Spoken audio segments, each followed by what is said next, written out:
Good morning বন্ধুরা। গরমে তোমরা কে কেমন আছো?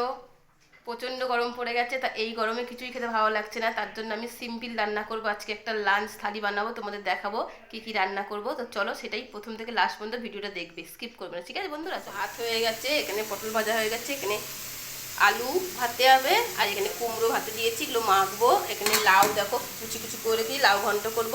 উচ্ছে কেটে রেখেছি, উচ্ছে দিয়ে দেখো ডাল করব। আর আমটা একটু সিদ্ধ করে আমের চাটনি করব। তা এই হচ্ছে আজকে আমাদের মেনু। তো চলো কীভাবে রান্না করি তোমাদের দেখাই। তো উচ্ছেগুলো ভাজা হয়ে গেছে, ফোড়নে দেবো হচ্ছে শুকনো লঙ্কায়, দেখো একটা শুকনো লঙ্কা, পাঁচফোড়ন আর জিরে। এই দেখো, এই দেবো হচ্ছে কি আজকে ডালে ফোড়ন দিলাম। আর এখানে ডাল সিদ্ধ করে রেখেছিলাম, দেখো এবার দিয়ে দেবো ডালটা আস্তে করে।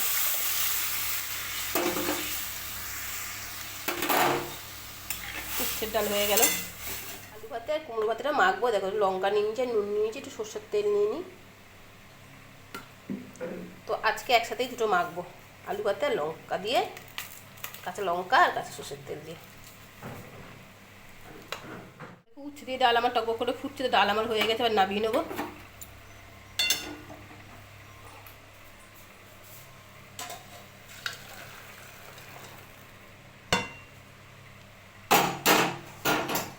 আলু এদিকে কুমড়ো ভাতেটা মাখাও হয়ে গেছে।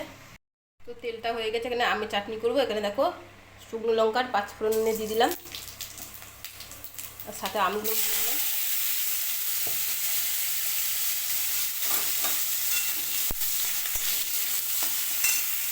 আমের চাটনি হয়ে গেল। তো তেল গরম হয়ে গেছে, এবার বড়ি দিয়ে দেবো। বড়ি দিয়ে করবো হচ্ছে কি লাউ ঘন্ট। দেখো বড়িগুলো ভালো করে ভেজে নিয়ে একটা লাউ কুচু কুচু কেটে রেখেছি। জিরে আর তেজপাতা দিয়ে দেবো ফোড়নে, কাঁচা লঙ্কা রয়েছেই, এবার লাউগুলো দিয়ে দেবো। তো লাউ ঘন্টটা প্রায় হয়ে গেছে, বড়িগুলো দিয়ে দিলাম। দেখো আর একটু হয়ে গেলে নাবি না। লাউ ঘন্ট আমার হয়ে গেল, দেখো।